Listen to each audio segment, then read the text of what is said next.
Qual é a melhor intensidade do treinamento para aumentar o consumo máximo de oxigênio? Eu sou o professor Dr. Fábio Cecchini do Viajando pela Fisiologia e hoje eu vou responder essa pergunta para você.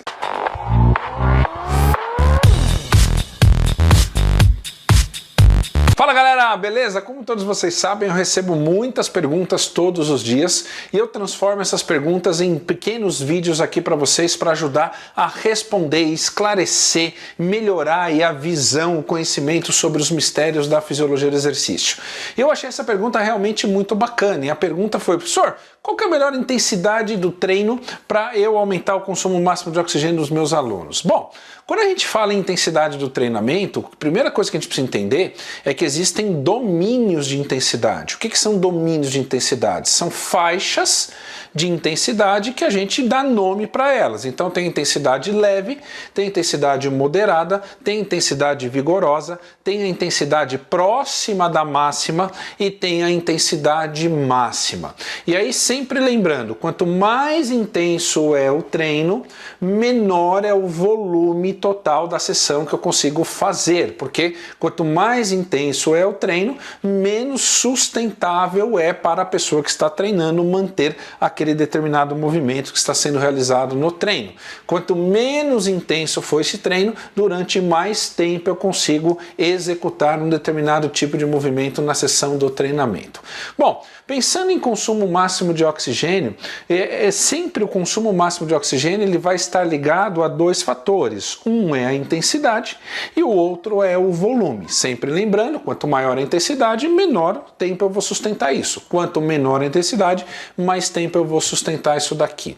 Em termos de consumo máximo de oxigênio e olhando agora só para o quesito intensidade, o que a gente observa é isso que você está observando aqui no quadro do Viajando pela Fisiologia.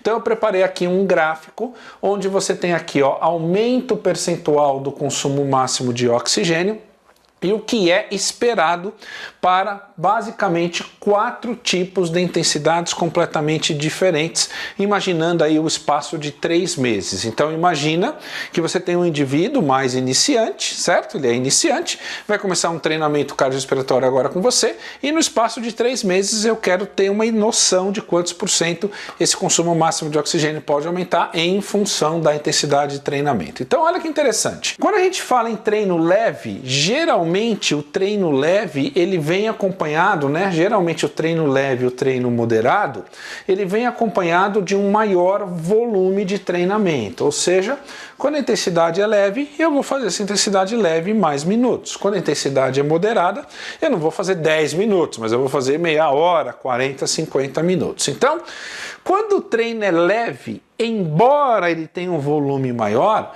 o que a gente percebe e espera aqui é um aumento de aproximadamente 3-4% no consumo máximo de oxigênio. Ao passo que, se eu manter esse volume que eu aplico na intensidade leve, porém aumentar a intensidade para a intensidade moderada, a gente já espera um aumento do consumo máximo de oxigênio, alguma coisa por volta entre 15% e 20% dentro desse contexto que eu te falei. Agora, para eu ter este aumento de 15% a 20% em treinos moderados, lembra, não dá para ser baixo volume, não dá para ser 10 minutos em intensidade moderada, não.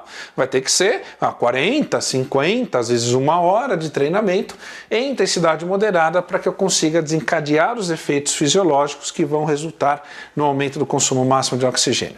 Agora, se a gente pegar a intensidade vigorosa, o que é intensidade vigorosa? É quando a intensidade do treino ela é feita acima do ponto, acima da intensidade de limiar anaeróbico.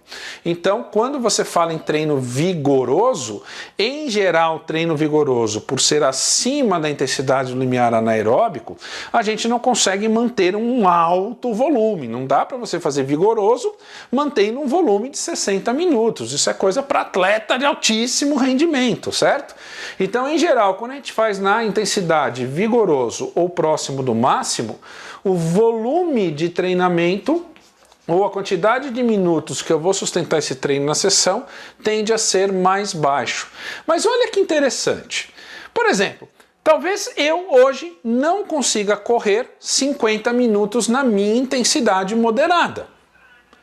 Mas talvez eu consiga fazer um treino de 30 minutos no meu vigoroso usando, por exemplo, um método intervalado curto, aquele que eu faço, por exemplo, eu corro em alta velocidade, em velocidade vigorosa, por exemplo, 30 segundos, e intercalo, por exemplo, com 30 segundos ou 1 minuto de uma pausa ativa caminhando vagarosamente. Então, se eu der um tiro de 30 segundos em alta intensidade e 1 minuto me recuperando, talvez eu consiga fazer 25, 30 minutos de volume. E aí o mais bacana é que quando eu faço treino vigoroso, e aí treino vigoroso eu tenho que mudar o método de treino para treinos mais intervalados, eu consigo aumentar aqui por volta de 22 a 30% o consumo máximo de oxigênio. E se eu fizer próximo do máximo, você está esperando aqui alguma coisa próxima a 30 a 35% de aumento do consumo máximo de oxigênio.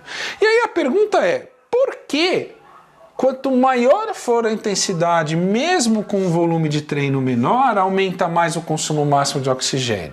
Cara, por uma razão muito simples. Imagina o seguinte, imagina que você tem aqui um gráfico, então aqui é minutos, e imagina, por exemplo, que aqui por exemplo, frequência cardíaca, beleza? Então imagina que aqui é o repouso e aqui seria a intensidade máxima, certo? E aí você imagina que aqui, num determinado percentual da frequência cardíaca, seria a frequência cardíaca do famoso limiar anaeróbico. Então, o que eu sei? Que numa intensidade entre o limiar anaeróbico e a máxima, né, nesse espaço aqui, eu estou falando de treinos vigorosos, então o treino vigoroso estaria por aqui, e um treino próximo ao máximo estaria mais por aqui, beleza?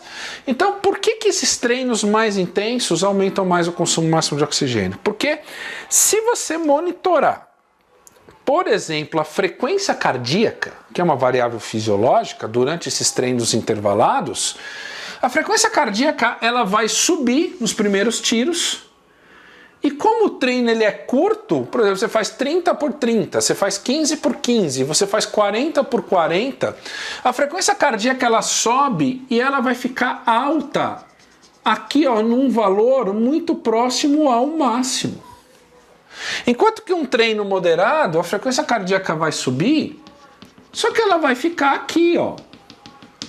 Então, no treino intervalado, no treino mais vigoroso, eu consigo manter a frequência cardíaca mais alta durante aquele volume de treino, eu consigo manter a concentração de lactato mais alta, eu consigo manter a percepção de esforço mais alto, e tudo isso daqui está fortemente associado às adaptações necessárias para aumento do consumo máximo de oxigênio, como por exemplo, número de mioglobinas, capilarização muscular, síntese de enzimas aeróbicas, resposta das enzimas aeróbicas como a citrato sintase, maior volume de ejeção cardíaco, que são adaptações que respondem, por exemplo, pelo aumento do consumo máximo de oxigênio.